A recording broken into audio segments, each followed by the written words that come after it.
Welcome to the Powercat Podcast, GoPowercat.com's Kansas State Athletics Show. Now, here's your host, GoPowercat publisher, Tim Fitzgerald. Welcome to another edition of the Powercat Questions Podcast. Tim Fitzgerald, Zach Carlson, Ryan Gilbert right here in the Cats and Dogs studio. The dogs are on hand. They're ready to do this show. We attempted to put this in video form. It did not work. Didn't work. 1 second delay. It didn't not work. It works. It didn't work to Fitz's standards. That's valid. I mean, that's valid. I don't know. Maybe our listeners like audio not matching up with lips. I don't know that anyone actually likes that, but we'll figure it out. It's going to take a camera investment I'm not currently prepared to do, but we'll get it. We'll get it. It all has to run through the same system. Anyhow, we're sponsored by the Fridge Wholesale Liquor. Make sure you stop in and see Kevin, all the mics, and everyone else that are there. I stopped in on New Year's Day, said hi to the gang, and took home some complimentary champagne and orange juice. It was complimentary with full payment for the price. Full payment. Full payment, and then they give it to you, and you can take it out. I think that's what complimentary means. It was so crowded. Get to the Fridge. People love it because of the service and selection, and they take care of you. They just do. The Fridge Wholesale Liquor at the corner of this and that in the town in which we live. This is the Questions Podcast, the podcast in which our VIP subscribers at Go Powercat get to ask the questions. It's been posed as a suggestion that one half be from Wabash and the other half be live from YouTube. Like we do this live in the future. I'm not sure how I feel about it. If we charge them super chats. There we go. The super chat. If you want to pay me, you could be on the show. Let's get going with your questions, Wabash Station. Football in the first half. So Ryan Gilbert will do the reading, the asking, the messing up. Yes. From Get Out More Cat, does the imminent hiring of Matt Wells light a fire under your butts? No. I mean, I'm happy about it. I just did a daily delivery on it. I think it's a good choice. I think he'll be a really veteran coach to add into the mix who still likes to recruit. That's an important ingredient. I see staffs that get too old and they kind of lose some of their recruiting push, but I don't think there'll be any drop off from Colin in that area. And he actually recruits some pretty good areas for Kansas State. We'll see. Again, it's not final. Maybe it is as this gets released as we record this on Wednesday, but it's getting there. I don't know. Yeah. I don't know if it lights a fire under my butt, but I'm always a big fan of a coordinator that has head coaching experience. I don't think that his time at Texas Tech went particularly well. I think it was cut a little unfairly short. I think he probably should have gotten a little bit more time, but I don't think he's a bad coach. I think he's a great fit. You know, he fits that quarterback room. He fits being an offensive coordinator, being a play caller. I think it's a good fit. I think it's a good hire. I would agree.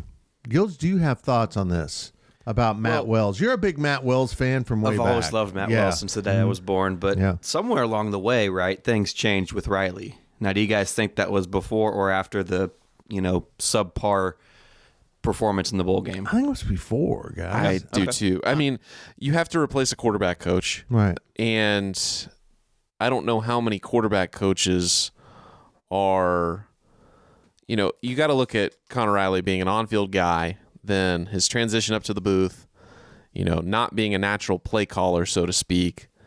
I think that there was going to be that issue. And I think that, before the bowl game, I think that was evident.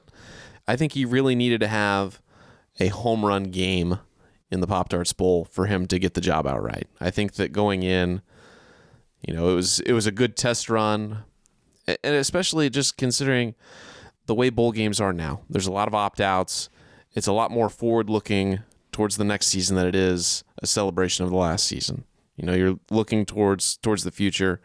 It was an audition for him. It was an audition for a lot of players, both sides of the ball. So, I think going into it, I think you knew that, hey, there's a good chance that whoever your quarterback coach is, you're probably going to be able to find a decent, at the very least, co-offensive coordinator. Right. I I think it's going to come back to the fact that Connor Riley doesn't want to be off the sideline. I mean, Yep. And we had Nick Leckie on the Fitzcaster in the game, and he goes, yeah, your offensive line coach has got to be on the field with these guys. So it makes it an interesting situation. Do you let him call the plays from there with Matt Wells up? I think Connor knows darn well he's going to get a title and a raise and have plenty of input on game planning, which he always did, but now in an official way. And someone else, likely Matt Wells, will be in the press box making the actual play calls. I think that probably was realized during bowl prep, that I'm going to hate not being with my dudes. And I think this is a logical way for it to play out. Connor Riley wants to advance in his career. Everyone does. And he doesn't want to leave. So, I mean, hopefully getting that raise and everything will make him likely to continue to put down roots. From Wade Ram, what is the fate of Connor Riley if in this? Does this lay the groundwork for his departure? Okay, there we go. No, I don't think so. I think that's what I don't think this is going to be go back to your old job, loser. This is going to be, here's your new title, here's your new pay. Co-coordinators are all over college football. They were all over the place when Bill Snyder was at K-State. And honestly, there's some emptiness to some of it and some reality to other parts of it. We tend to think of coordinators of what do you do on game day? That's your responsibility. But so much is put into the coordinator job leading up to game day. There's a lot more than being the one to call plays and to lay out the game plan. And that laying out the game plan has always been done by committee at Kansas State. And I think that will continue, but I think Connor will rise to the level of having, final decisions to be made with Matt Wells. Again, not official, and we don't know the titles, but hopefully we'll find out soon. I think that if you look at, like what we just said, Connor, he wants to be on the sidelines, but also if he wants to be an offensive coordinator, I think that eventually you are going to go up to the booth.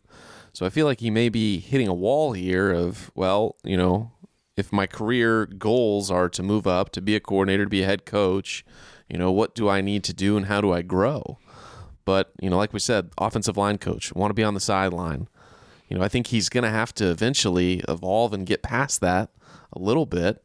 And I don't know if that means coaching a different position, which I don't know if I don't want to say he's not capable of doing it, but he's such a great fit as an offensive line coach. Mm-hmm. I think that, him becoming a coordinator, whether it's at K-State, whether it's somewhere else, or even a head coach, there's going to be some sort of process here that he needs to go through if he wants to keep moving up in his career. And, I don't want to say he doesn't want to do that, but he's currently he's the second highest paid coach, assistant coach on the staff. He's probably going to be similar in pay to Matt Wells when he arrives. Mm-hmm. He doesn't have a bad job. I don't think that Connor Riley is going to be unhappy getting paid what he's getting paid to coach the offensive line at K-State. But if he wants to move on and have a new challenge, it's something he's got to think about. He's going to probably be in the booth if he ever takes an offensive coordinator job, and maybe that means not coaching the offensive line. That's a good point. I don't see him wanting to do that. I'll just say this about Connor Riley. I don't know if he's a coordinator. As an offensive line coach, some of the great play callers in football history are offensive line coaches. Andy Reid comes to mind. But it's entirely possible that's just not in his skill set. And that's okay. I think Connor Riley's a head coach, though. I think he gets the bigger picture and all of that. I think he's a guy that could move off this Kansas State staff and end up a head coach somewhere after becoming the co-coordinator. Colorado State, something like that. I'm not sure, but I think the bringing in of Matt Wells adds some needed maybe maturity into that room that, been there, seen a lot. And he's removed from calling plays for a number of years, but I think it's a skill that if you have it, you have it, even though the game has evolved since the last time he called plays. Any concerns with Kleiman just bringing in another one of his buddies. Because he's been outspoken about their relationship, how close they are. Yeah. I mean, because we saw it devolve into that under Coach Snyder. Got an opening here. Here's this guy that I've known for 40 years, and the staff kept getting older and older. So, yeah, I think that needs to be something they need to be aware of. Make sure that they're still trying to bring in some fresh ideas and outsiders to the program. But I don't really see any departures from the staff in the near future unless they have that major breakthrough and someone's hired as a head coach. I mean, Matt Wells comes in with Avery Johnson, and they have a huge season. Matt Wells could be a head coach in 25. Yeah. I mean, this could be the rehab assignment. Everyone goes, oh, he still got it. He still got it. Or, maybe Matt Wells, again, let's be really honest about this. K-State doesn't pay coordinators what a lot of elite Power 5, not even blue blood programs, some programs below that level, like a Michigan State. We saw that with Scotty Hazelton, who maybe gets plucked out of here after a year. But it's a good fit to have a mature coach working with Avery. I like it a lot. And back to just, bringing in a buddy, to Kleiman's credit, he's shown his ability to let somebody go, like Messingham, if things aren't going well. So it's not a huge issue, but I think it's something to bring up. Yeah, no, I would agree with that. But I also think the coaching community is very small. It's very tight-knit. I think it's really hard for somebody to hire either somebody you don't know because you don't know them, or two, hire somebody that well, I don't know what I don't remember how I was going to end that, but you know what I mean? Like, it's hard to hire somebody that you truly do not know. I think that everybody has a relationship with pretty much everybody, or at the very least, you are good friends with somebody who can back up, hey, they're a good coach, they're going to bring the skills you need. I think that it's a small group of people. Everybody knows everybody. You're right. You rely on your buddies. There's no doubt about it. You've got to rely on your buddies, those you trust, your inner circle, but doesn't mean you have to hire them. And, maybe you're talking to them about, this guy's ready to make the jump up to Power 5 or whatever. So, I don't know. I'm not sure what the timetable is here. So, do we know the coach that the 335, who that was? Is that still a secret? It sure sounded like Dave Doran. That's exactly what I was thinking through the whole bowl prep. Like, oh yeah, the defenses we've camped with them, we've done all this stuff, and I'm like, you know what? Maybe sure sounded like might have been the guy. Which is a little surprising. I didn't know they had a relationship. I didn't know that was. But it's like me and you, Fitz. Nobody knows we have a relationship. Well, we don't like each other. Yeah, I know. It's different. A relationship is usually about liking each other mutually. Jerk. From STZ318, will K-State make a college football playoff appearance during the Avery Johnson era? I would think so. I mean, if you win the conference, you're certainly in there. You make the conference championship game and lose 2 games throughout the whole year. I saw this projection for next year where they had put conference champions and then earned, and then all SEC and Big Ten teams. Folks, that's not the way that's going to work. It's not. You're going to. There's no way an 8-4 SEC team is going to get in over a 10-2 Big 12 or ACC team. It's just not. We've seen from the playoff this year that they shoehorned in an SEC team and it lost. And now we don't have one in the championship game. I'm going to come back to this. The gap isn't as dramatic as what we think. A lot of it's psychological, but all of these programs do have elite NFL level athletes. And that's really where K-State needs to return to. You go back to 98, that team was loaded with guys that played the NFL. And so that's the next progression in this for Kansas State. And they can get there. That talent's available to them. It doesn't have to be 5-star guys. Look at Avery. Look at Ben Sinnott. But once they get that kind of convergence of talent, they're going to be able to compete at a high level. They'll get into that playoff. They'll beat someone. But, yeah, in this new setup, you win the conference you're in. It's going to be challenging. But, they're going to get in the playoff. Yeah. I think now we got to think, does it happen in the next 2 years, 3 years, if Avery stays for a 4th year? I still think yes. but it's kind of a short. I mean, if you think about it, he's a sophomore next year, a junior in 2025. That's not a lot of time. That's less than 24 months that we're talking about K-State in the college football playoff. It's here. If Avery sticks around through his senior year, I'll be honest here. I think why they didn't worry about the red shirt, which they burned ridiculously this season by barely playing him in the 5th game. Just mismanagement. But I don't think there's 4 years in Avery Johnson. Right. I mean, if he's as good as everyone says, he'll be gone. If he's not, I think that'll be fine. I mean, he'll be good, or he gets injured and he's gone. So I'm not worried about it now. But come 3 years and he wishes he could stay, I think everyone will kick themselves. But I don't see a formula for that. If K-State doesn't make the playoff with Johnson, that's a huge failure because either Johnson doesn't work out, or B, you put all your eggs in that one basket for Johnson, and then that doesn't work out. And so to not be the 12th best team in the country by the time he's done at Kansas State, there's really no excuse if K-State isn't there, in my opinion. I agree. Totally. Last question of the first half. Very exciting. From the dot 2 is interest. Zach, is that highlighted? You highlighted the I in that question. There's nothing highlighted. That's definitely highlighted. There's nothing wrong. The I's highlighted. Anyways, crazy. My God. Is interest from schools like USC and Ohio State improving Will Howard's NFL draft stock? Oh, I don't think that's related at all. Am I a little stunned it's dragged on to this point? Yeah, because he had a lot of interest.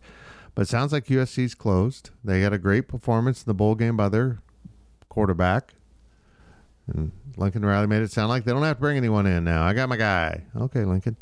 And maybe the entire Will Howard USC thing was to sort out his quarterback room. There's so much roster management that's going into the transfer portal right now. You can get guys in there to clear room. You can use the portal as motivation. And now as the portal closes here this week, I think, and that's only closing to people coming in. Right. You can still come out of the portal. That's why I think we've seen this pause in portal announcements, because honestly, the coaches don't want to announce, I'm bringing in this stud quarterback, receiver, left tackle, whatever it is at this point, because they're afraid their current players will hit the portal. It's all part of a chess game, and I think we'll find out soon on Will. I truly believe Will's holding off for a Senior Bowl bid. I think he's an alternate at quarterback, and that's a game of chicken he's playing with his career. I mean, what if he doesn't get in and then it's time to go pick a school? And you're like, oh, all my doors closed. So we'll see. But I mean, there's still talk about Ohio State and other major programs, and we'll find out where he ends up. I think he needs another year, and I think a year in another system could get him over the hump. Will still can redshirt. Still has redshirt. And a COVID year. Jesus, that's right. So. It's about what he does on the field, right? Like you look at Josh Allen or Zach Wilson, guys that didn't go to big colleges, they still were high draft picks. And then, of course, there's people from Alabama, Ohio State every year that get drafted high as well. So, I mean, it doesn't matter where you're playing, in my opinion. If you're playing well, if you give enough on tape for those NFL scouts to want to take a chance on you, then you'll get drafted high or drafted, at all. Maybe not high, but he'll get drafted if he shows that he's capable. It doesn't matter where he's playing. Brock Purdy was Mr. Irrelevant, and I don't think he's currently a favorite for being the MVP, but he was extremely short odds on becoming the MVP. So if Brock Purdy from Iowa State can get drafted last and become a starter, a bona fide starter, a top 10 quarterback in the league. I'm not saying that Will Howard's going to be a top 10 quarterback in the league, but if you've proven this much so far, I don't know if there's anywhere you can go to improve your draft stock. I mean, if you get drafted, I mean, that's really all that matters. It doesn't matter what round you're in. If you were on an NFL roster as a draft pick, you can fight for a job. Granted, it matters what team you're on. If you don't want to get drafted by the Chiefs right now, You don't want to get drafted by Miami or Houston. But if you can find a good spot and try earning yourself a shot at the job, there's a chance there. I hadn't thought about that. First of all, let me make another comparison about where you come from. How about Jordan Love from Utah State, where Matt Wells was his coach? Yep. I hadn't really thought about that. Maybe Will's looking at Brock Purdy, thinking, that's a good comp for me. And I don't think it's a bad comp. Right. Although I think Will in college made better decisions, typically where to put the ball. I'm stunned by Brock Purdy's emergence to the NFL. I honestly, he's got great weapons around him, but again, that step from the NFL, from college to the NFL, is so different. It's not just a step up in competition. The game's different, and some guys might be more suited for the pro game over the college game. So I think Will's trying to balance it all out, but I know this. He can help someone win some football games at the college level. So that's it for the first half of the Powercat Questions Podcast, sponsored by the Fridge Wholesale Liquor. Oh, boy. Everything's going well. I just feel like something's going to go wrong, Zach. Like the computer will shut down. The soundboard will shut down. Am I putting bad mojo into Let's not jinx it. Okay, we'll be back. I hope. GoPowerCat.com's Powercat Podcast continues after this short break. Welcome back to the Powercat Podcast. Welcome back to the Powercat Questions Podcast. Fitz, Gil, Zach, right here in the Cats and Dogs studio, and we're sponsored by Fridge Wholesale Liquor. You need to come to town on Saturday. I mean, K-State tips off Big 12 play with UCF. K-State's been designated as UCF's, welcome wagon to the conference. They got to bring them in for football with their first ever Big 12 game. Now it's happening with basketball.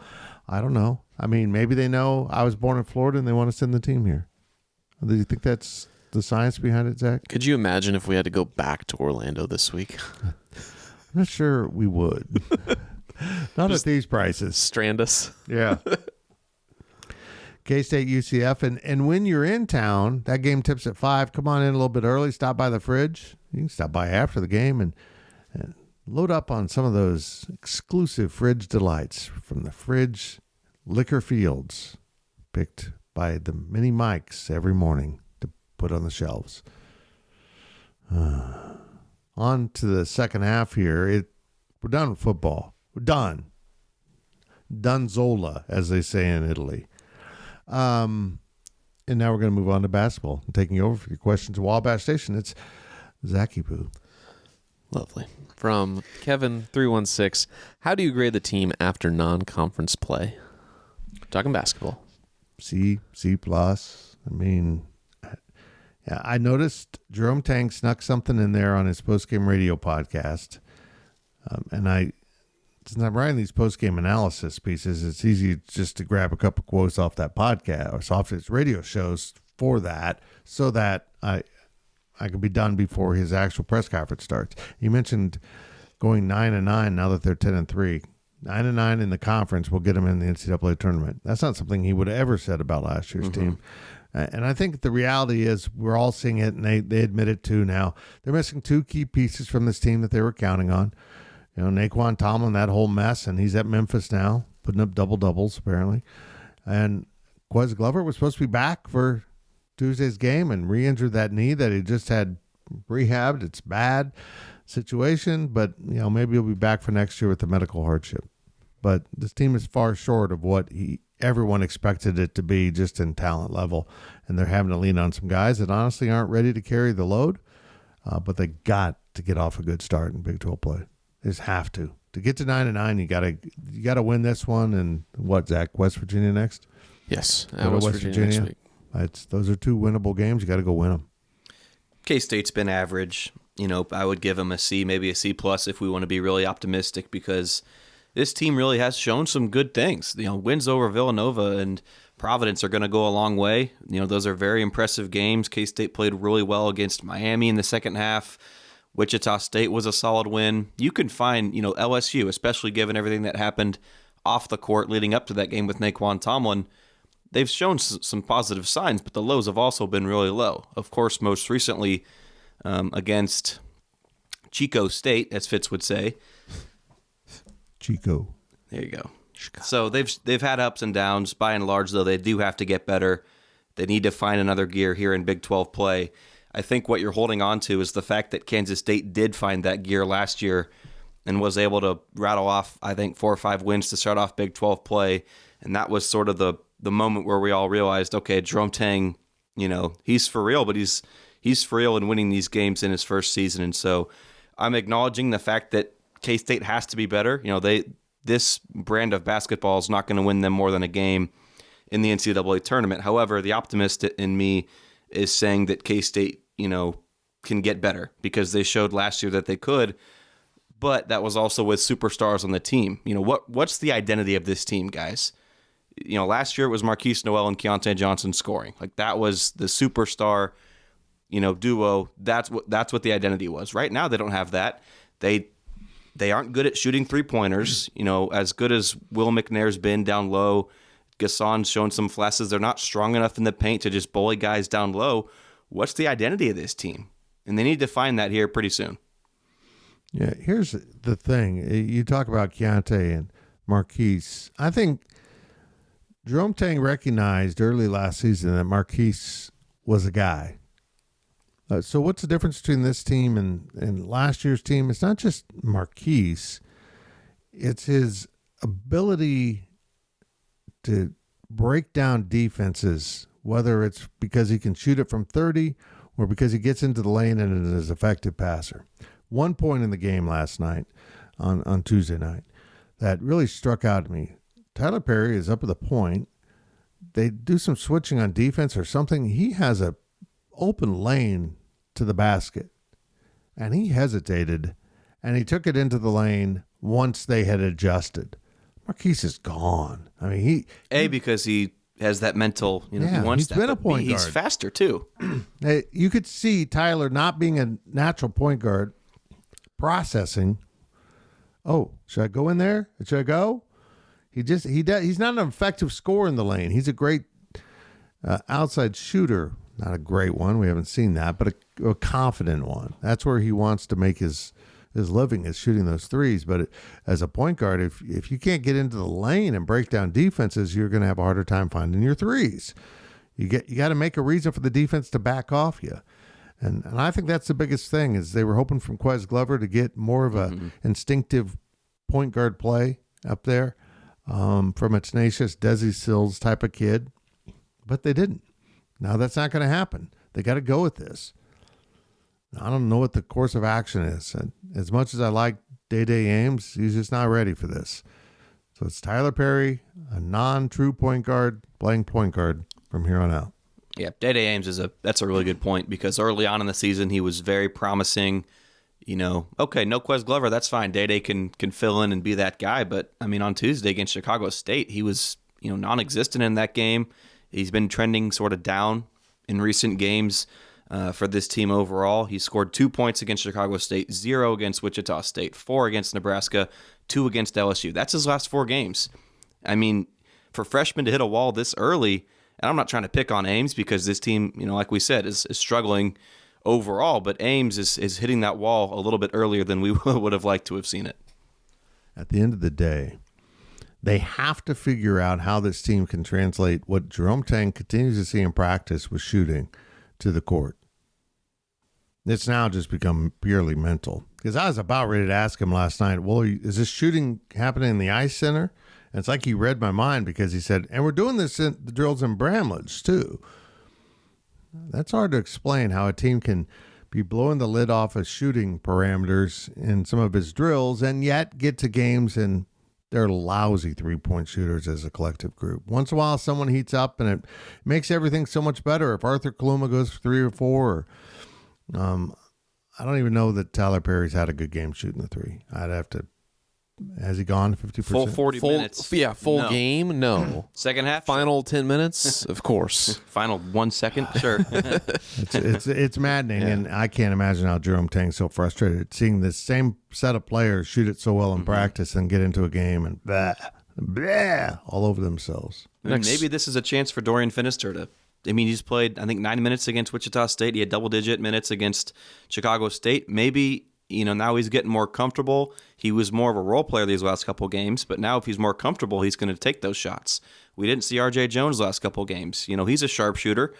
Can he find that next gear? So maybe K-State just needs some of those guys that aren't getting many minutes right now, or maybe don't have that confidence to start taking those shots, and who knows, maybe they can go in. Before we move on, Gills, what did you take out of Coach Stang's answer to your question about RJ and Jarrell Colbert? Well, to be honest with you, it was more about RJ, because I think we all know that Colbert's not there, right? Like we can all agree on that. So I was really just wanting to know about RJ. Yeah, but he answered mature. Yes, that's what they need to do. Yeah, and with specifics to RJ, it doesn't sound like it's anything off the court. I don't think he's in the doghouse or anything like that. So it sounds like it's an on-court maturity thing. And so I think you look back to Arthur Kaluma earlier in the year when Tang was asked about him.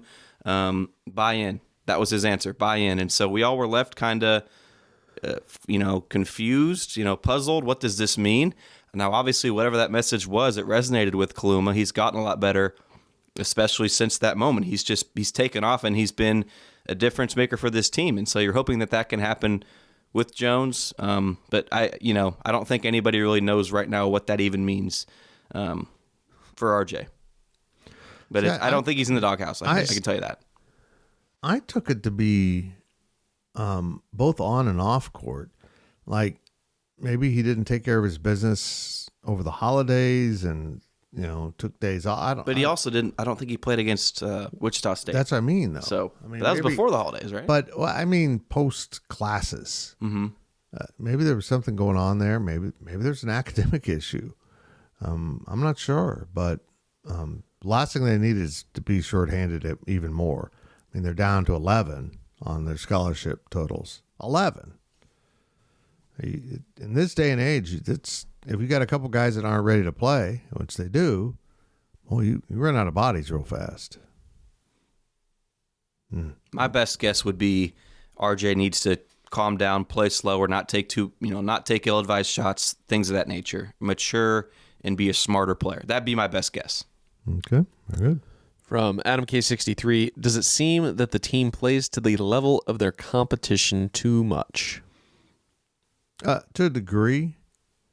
I think this team just plays at a lower level sometimes. They didn't play to Nebraska's level. Nebraska was bad, and they didn't even achieve that. Or I don't want to say bad. They were not great.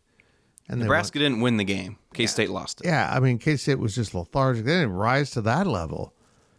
Nebraska played harder. But yeah, there's a sense of that. Villanova was a really good team. They went toe-to-toe with them. Wichita State played pretty well that night in T-Mobile, and they did enough to win. Maybe there is a lot of truth to that.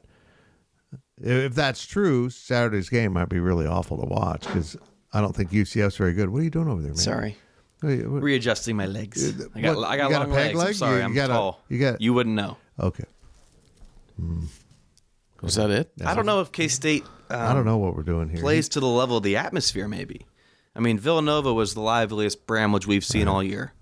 K-State came to play. Wichita State and Kansas City, 18,000 fans in Sprint Center. I'm going to say it, okay? In Sprint Center. We're going to get sued. K-State played great. I mean, the Bahamas was a lot of fun. There were like 12 people in that gym, but it was rocking, right?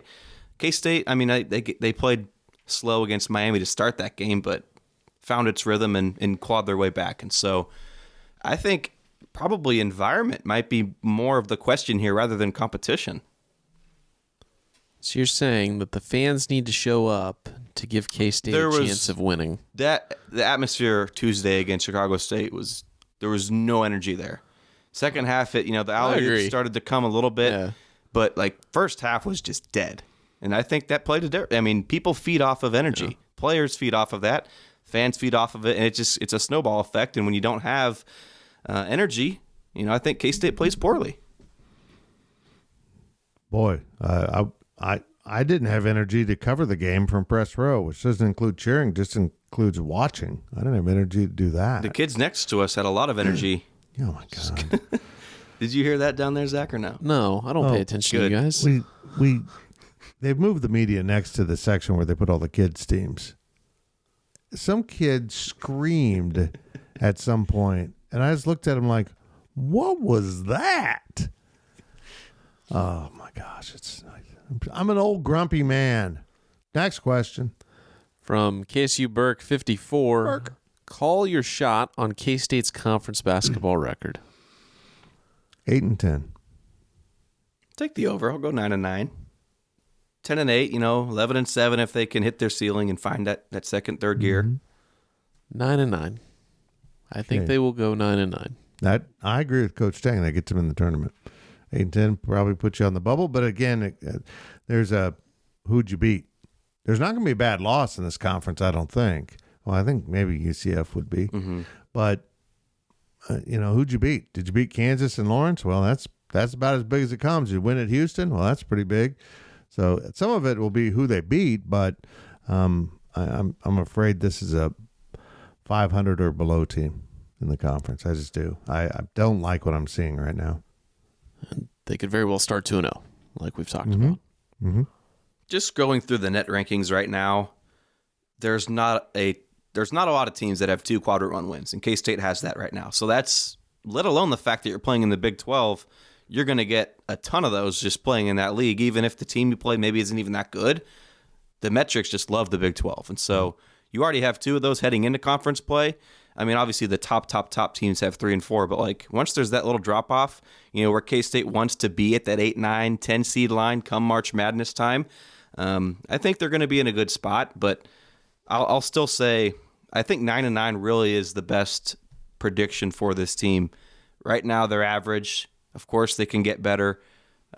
Big 12 is super tough, though. It's going to be hard to win games, and K-State's going to need they lost 1 home game last year, correct? I mean, they're going to need to win at home and have a good home court advantage because that's going to matter for this team that doesn't have the playmakers that it had last year. You're going to have, I think Tang always mentions it's 10 points playing at home is the advantage that it gives them. Now, maybe that's a little rich, but it can make a difference. K-State has to defend its home court, which they can do. They did it last year.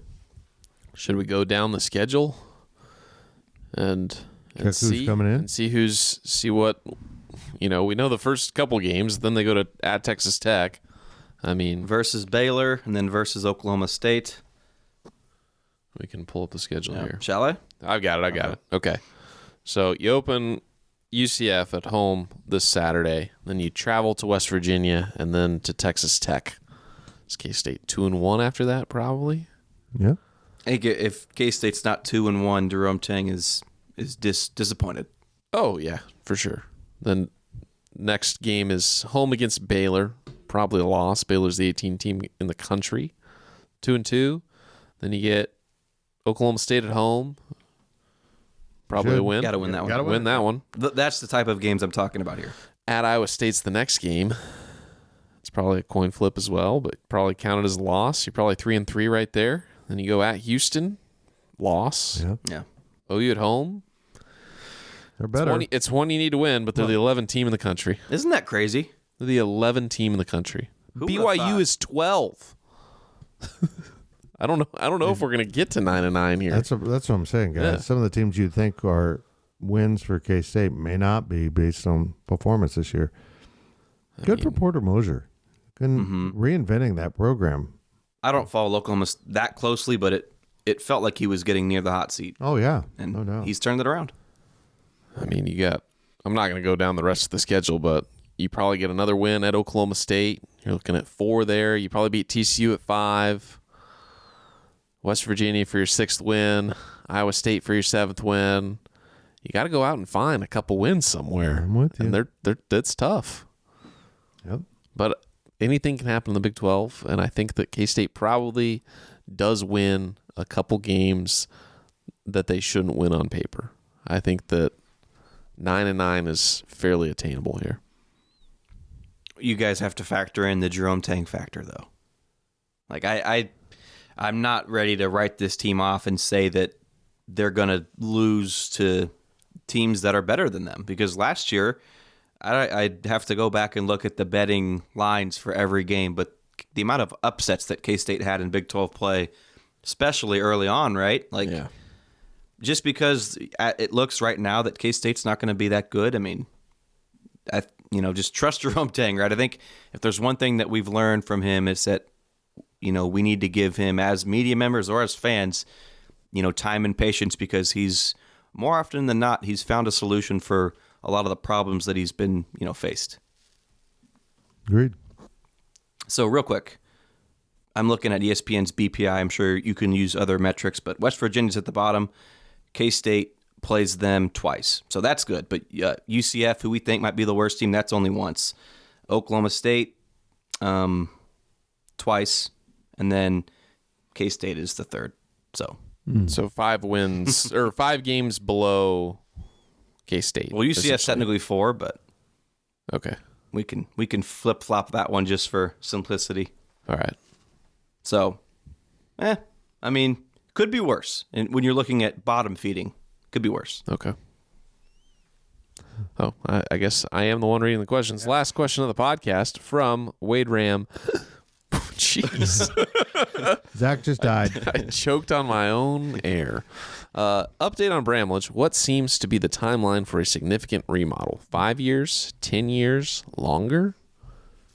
Can we just start off by saying what Baylor did?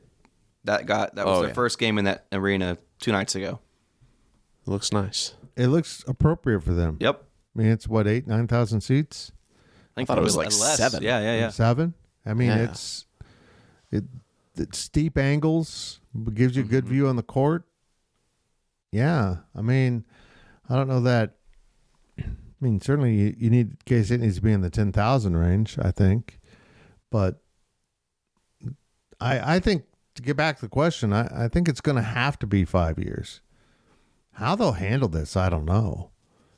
I just don't understand how they'll handle it. But they're going to have to upgrade. There's so much wrong with that facility. It might be a home court advantage. You guys might love the game day environment. But from a game management and team management standpoint, it's crap. The biggest thing that needs to happen is they need to connect the ice center to Bramlage. Those players have to go outside to come inside. They got to go upstairs to go outside to go down. Mm-hmm. Like, there's no mid-level there. They have to go all the way up, outside, then to go all the way back down. I mean, so we're talking about tunneling and... if they keep punting this down the road, there is not going to be a Bramlage renovation. There's going to be a Bramlage knockdown, and, they're going to have to do what KU football did. Right. I truly think that is the solution that needs to happen. I think they need to... for one season, the final year they play in Bramlage, I think they should front load their conference games, make a deal with the conference, say we're going to play all 9 conference games in January at home, and we're going to go on a road trip for February or whatever, so they can start, tear it down, and then the next season play an outdoor game at Bill Snyder Family Stadium, like Iowa did, like Nebraska volleyball did. Do something like that. Go tour Kansas, go play Wichita, go play T-Mobile, go play Tony's Pizza Event Center for non-conference. For your conference games, do the same thing. Play 9 straight. Build a little mini arena in the football indoor when it's not football season. Play 9 straight games there, and then you should have an arena by the next year. There's one problem with that mini arena idea. What is that? They don't have climate control in that building. That is true. I don't know. A lot of bodies in there, though. Should make it nice. Yeah, if K-State were to play at the Rec, they would want to recruit Ryan Gilbert because that's a place where he's very comfortable putting the ball through the net. Anywhere else, though, tough luck. I feel like you could build even if you didn't use the indoor, you could build a bubble and just put 5,000 stands in it or something, like one of those little indoor bubbles that they use for football. Mm-hmm. This is a whole nother topic. Yeah. Like what Vegas did with F1, right? Like you can makeshift stands pretty quickly. Yeah. You should be, if you can cover it and enclose it and appropriately climate control it, you can have a basketball arena. I'm glad that's Gene Taylor's problem. And that's honestly, that's a big problem. Because I'll be blunt here. I think KU mismanaged their situation. Well, they didn't even really finalize. I don't know that they've still finalized. What if the Chiefs said no? No, we can't have you on our field. I mean, the Chiefs are trying to get through not only their own stuff, but they're trying to prepare for the World Cup in 2026, which is not something to be taken lightly. I don't know. It is a problem, and I think probably playing some non-con games in the volleyball arena is what's going to have to happen. Not ideal, but they're going to have to do major renovations. And I'm with you, Zach. Maybe it'll come to the point where the renovations are so enormous that you basically have to start over. Like, I feel like you're going to have to tear down Bramlage and put the new arena in its spot. Man. And I think you can salvage, when I say salvage, more like incorporate the Shamrock Zone into the new arena. Like, I think there's a way to figure it out, but I don't see how Bramlage as it stands today, if they continue saying no, we're going to keep, delaying, doing renovations on this building. I mean, the timeline of being able to say, yeah, we're going to keep this building and just make it nicer, I think the chances of that just become a lot more slim. Mm-hmm. It's like me with my iPhone. I'm waiting until I just get a brand new arena, brand new one, right? You don't I have a cracked screen back here. I'm gonna let that ride until I get the new one. I'm not gonna renovate this any longer, right? Yeah. The can has been pushed too far down the road. I think now, no, you don't push a can. You kick the can. I'm sorry. I knew I was messing something up. I think at this point, Gills, you're waiting for that embedded iPhone that they just put into your skull.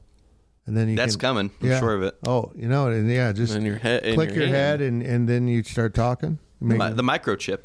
That's right. You just tell your own head. You just dial things with your brain. That's coming next year. You'll be fine. Yeah, the problem is your skull's so soft it may not stay in place. Do we know how much Baylor's arena cost them to build? No, I have no idea. I haven't done that kind of research on Bears basketball. I'm sure they probably don't have it public since they're a private institution. USA Today, $212 million. Look, that's really not that bad.